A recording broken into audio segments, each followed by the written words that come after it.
ایک شخص حارث بن ہشامی نامی نے حضرت صلی اللہ علیہ وسلم سے سوال کیا تھا کہ حضور، آپ پر وحی کیسے نازل ہوتی ہے؟ آپ صلی اللہ علیہ وسلم نے فرمایا کہ وحی نازل ہوتے وقت کبھی مجھ کو گھنٹی کی سی آواز محسوس ہوتی ہے اور وحی کی یہ کیفیت مجھ پر بہت شاق گزرتی ہے۔ جب یہ کیفیت ختم ہوتی ہے تو میرے دل و دماغ پر اس فرشتے کے ذریعے نازل شدہ وحی محفوظ ہو جاتی ہے، اور کسی وقت ایسا ہوتا ہے کہ فرشتہ بے شکل انسان میرے پاس آتا ہے اور مجھ سے سلام کرتا ہے، بس میں اس کا کہا ہوا یاد رکھ لیتا ہوں۔ حضرت صلی اللہ علیہ وسلم پر وحی کا ابتدائی دور اچھے سچے پاکیزہ خوابوں سے شروع ہوا۔ آپ خواب میں جو کچھ دیکھتے وہ صبح کی روشنی کی طرح صحیح اور سچا ثابت ہوتا۔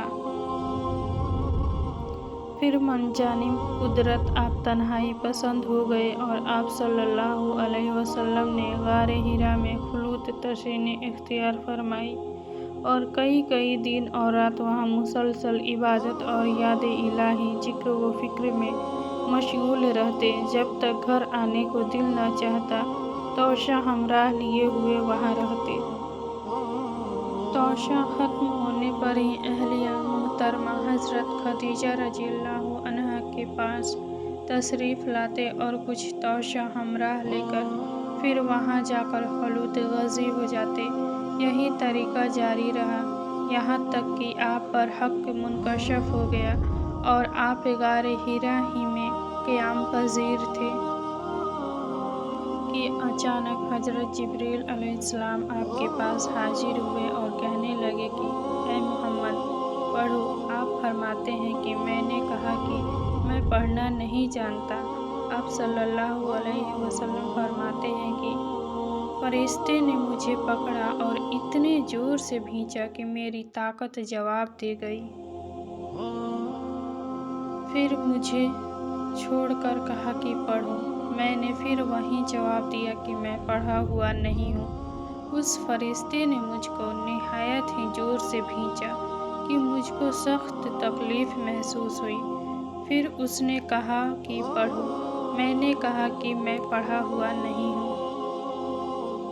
فرشتے نے تیسری بار مجھ کو پکڑا اور تیسری مرتبہ پھر مجھ کو کھینچا، پھر مجھے چھوڑ دیا اور کہنے لگا کہ پڑھو اپنے رب کے نام کی مدد سے، جس نے پیدا کیا اور انسان کو خون کی پھٹکی سے بنایا۔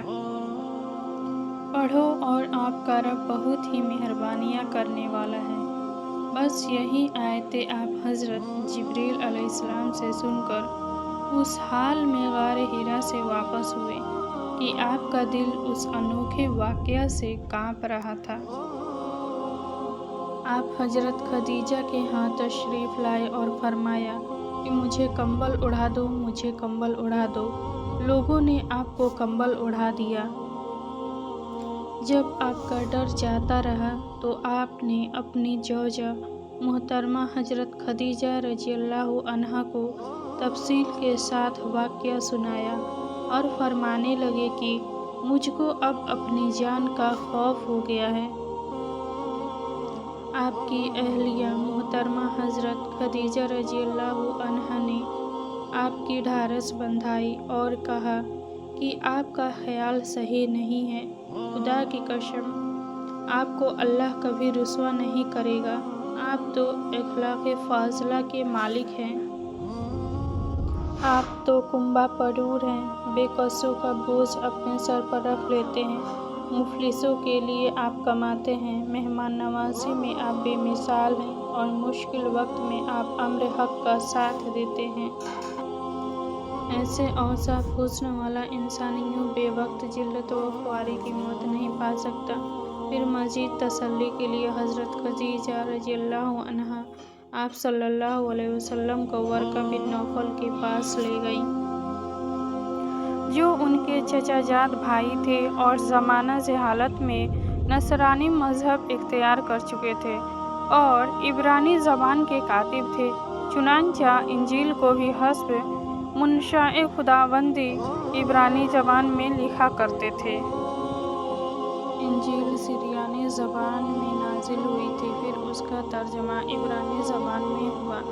ورقا اس کو لکھتے تھے۔ وہ بہت بوڑھے ہو گئے تھے، یہاں تک کہ ان کی بینائی بھی رخصت ہو چکی تھی۔ حضرت خدیجہ رضی اللہ عنہا نے ان کے سامنے آپ کی حالات بیان کیے اور کہا کہ اے چچا جاد بھائی، اپنے بھتیجے محمد صلی اللہ علیہ وسلم کی زبانی ذرا ان کی کیفیت سن لیجیے۔ وہ بولے کہ بھتیجے، آپ نے جو کچھ دیکھا ہے اس کی تفصیل سناؤ۔ چنانچہ آپ صلی اللہ علیہ وسلم نے از اول تا آخر پورا واقعہ سنایا، جسے سن کر ورقا بے اختیار ہو کر بول اٹھے کہ یہ تو وہی ناموس معزز رازدان فرشتہ ہے جسے اللہ نے حضرت موسیٰ علیہ السلام پر وحی دے کر بھیجا تھا۔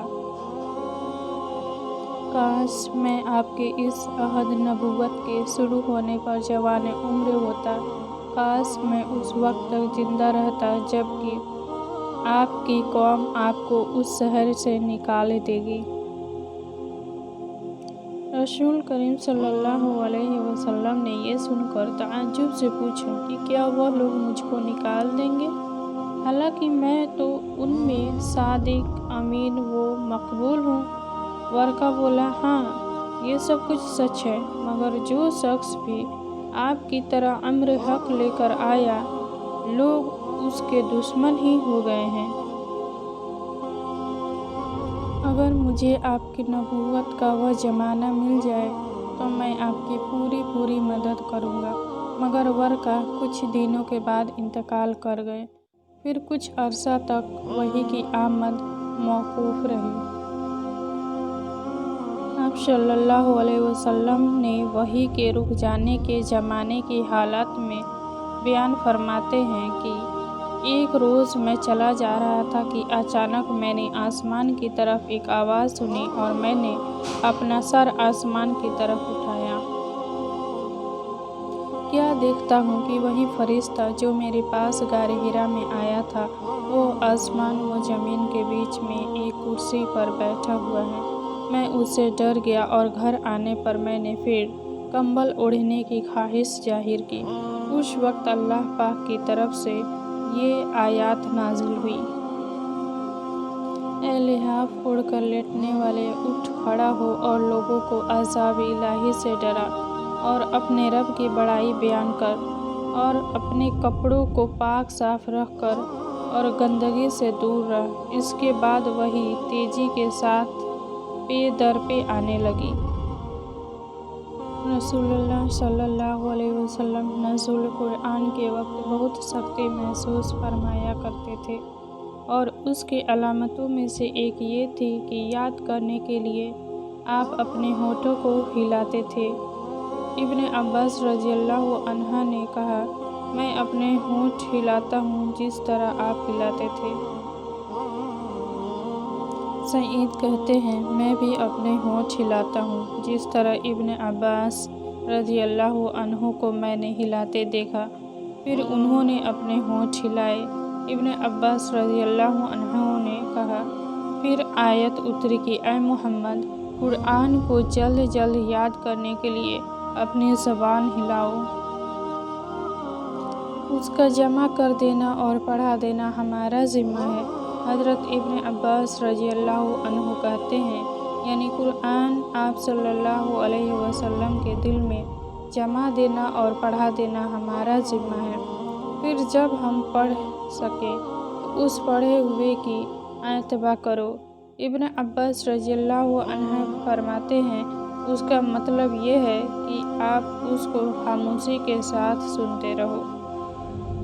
اس کے بعد مطلب سمجھا دینا ہمارا ذمہ ہے۔ پھر یقیناً ہماری ذمہ داری ہے کہ آپ اس کو پڑھو، یعنی اس کو محفوظ کر سکو۔ چنانچہ اس کے بعد جب آپ کے پاس حضرت جبریل علیہ السلام وحی لے کر آتے تو آپ توجہ سے سنتے۔ جب وہ چلے جاتے تو رسول اللہ صلی اللہ علیہ وسلم اس وحی کو اسی طرح پڑھتے